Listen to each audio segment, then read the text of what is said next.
The Jest That Failed. By Lucy Maud Montgomery. I think it is simply a disgrace to have a person like that in our class, said Edna Hayden in an injured tone.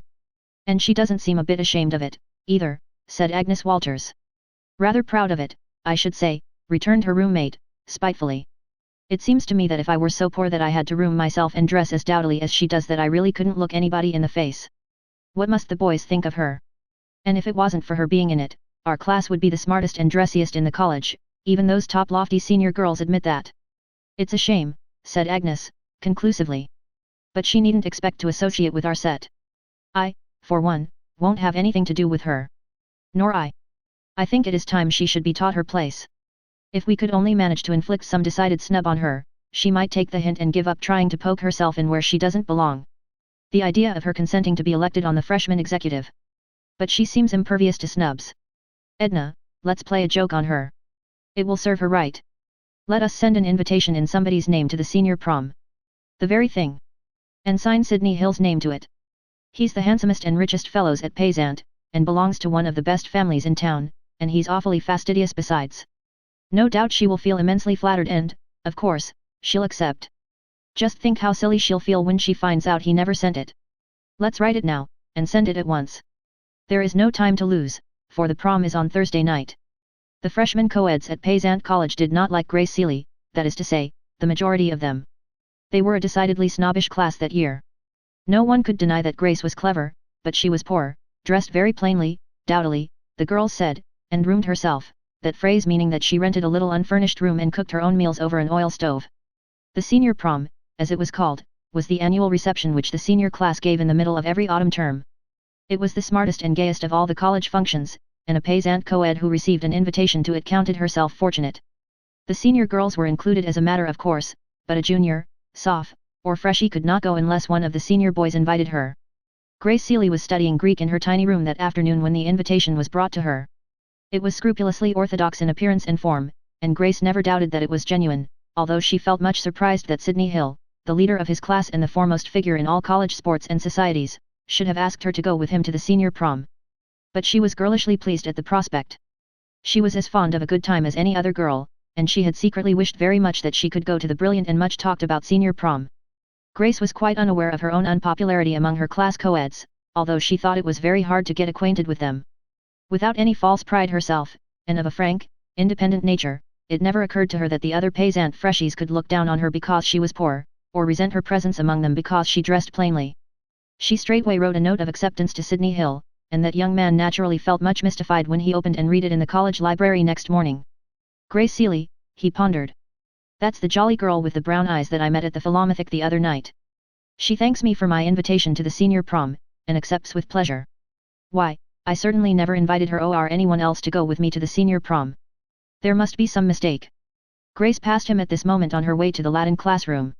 She bowed and smiled in a friendly fashion and Sidney Hill felt decidedly uncomfortable. What was he to do? He did not like to think of putting Miss Seeley in a false position because somebody had sent her an invitation in his name. I suppose it is some cad who has a spite at me that has done it, he reflected, but if so I'll spoil his game. I'll take Miss Seeley to the prom as if I had never intended doing anything else. She shan't be humiliated just because there is someone at Payzant who would stoop to that sort of thing. So he walked up the hall with Grace and expressed his pleasure at her acceptance, and on the evening of the prom he sent her a bouquet of white carnations, whose spicy fragrance reminded her of her own little garden at home. Grace thought it extremely nice of him, and dressed in a flutter of pleasant anticipation. Her gown was a very simple one of sheer white organdy, and was the only evening dress she had. She knew there would be many smarter dresses at the reception, but the knowledge did not disturb her sensible head in the least. She fingered the dainty white frills lovingly as she remembered the sunny summer days at home in the little sewing room, where cherry boughs poked their blossoms in at the window, when her mother and sisters had helped her to make it, with laughing prophecies and speculations as to its first appearance.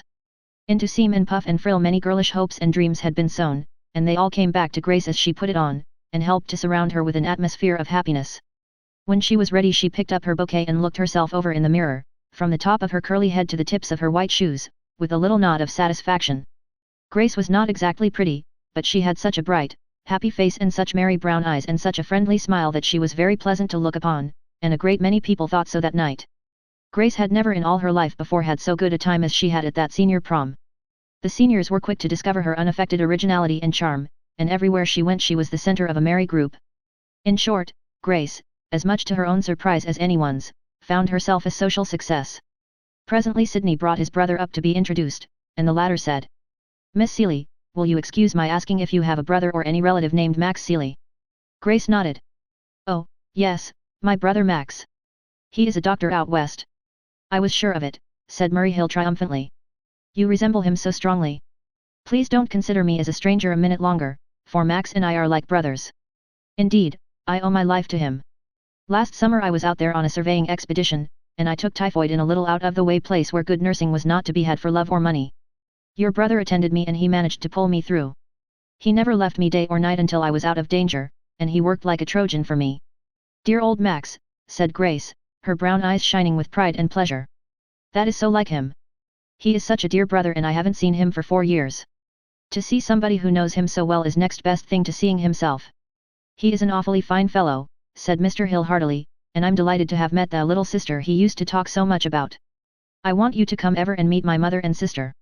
They have heard me talk so much about Max that they think almost as much of him as I do, and they will be glad to meet his sister." Mrs. Hill, a handsome, dignified lady who was one of the chaperones of the prom, received Grace warmly, while Beatrice Hill, an extremely pretty, smartly gowned girl, made her feel at home immediately. "You came with Sid, didn't you?" she whispered. "Sid is so sly, he never tells us whom he is going to take anywhere. But when I saw you come in with him I knew I was going to like you, you looked so jolly. And you're really the sister of that splendid Dr. Seeley who saved Murray's life last summer? And to think you've been at Payzant nearly a whole term and we never knew it. Well, how have you enjoyed our prom, Miss Seeley?" asked Sid, as they walked home together under the arching elms of the college campus. "Oh, it was splendid," said Grace enthusiastically. "Everybody was so nice. And then to meet someone who could tell me so much about Max. I must write them home all about it before I sleep, just to calm my head a bit.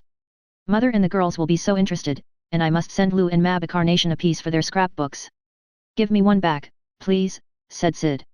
And Grace with a little blush, did so. That night, while Grace was slipping the stems of her carnations and putting them into water, 3 little bits of conversation were being carried on which it is necessary to report in order to round up this story neatly and properly, as all stories should be rounded up. In the first place, Beatrice Hill was saying to Sydney, "Oh, Sid, that Miss Seeley you had at the prom is a lovely girl. I don't know when I've met anyone I liked so much. She was so jolly and friendly and she didn't put on learned airs at all, as so many of those Payzant girls do. I asked her all about herself and she told me, and all about her mother and sisters and home and the lovely times they had together, and how hard they worked to send her to college too, and how she taught school and vacations and roomed herself to help along. Isn't it so brave and plucky of her? I know we are going to be great friends." "I hope so," said Sydney briefly, "because I have an idea that she and I are going to be very good friends too." And Sydney went upstairs and put away a single white carnation very carefully. In the second place, Mrs. Hill was saying to her eldest son, "I liked that Miss Seeley very much. She seemed a very sweet girl." And, finally, Agnes Walters and Edna Hayden were discussing the matter in great mystification in their room. "I can't understand it at all," said Agnes slowly. "Sid Hill took her to the prom and he must have sent her those carnations too. She could never have afforded them herself.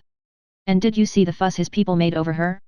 I heard Beatrice telling her that she was coming to call on her tomorrow, and Mrs. Hill said she must look upon Beach Lawn as her second home while she was at Payzant. If the Hills are going to take her up we'll have to be nice to her." "I suppose," said Edna conclusively, "the truth of the matter is that Sid Hill meant to ask her anyway.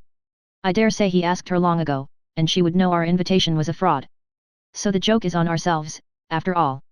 But, as you and I know, that, with the exception of the last sentence, was not the truth of the matter at all."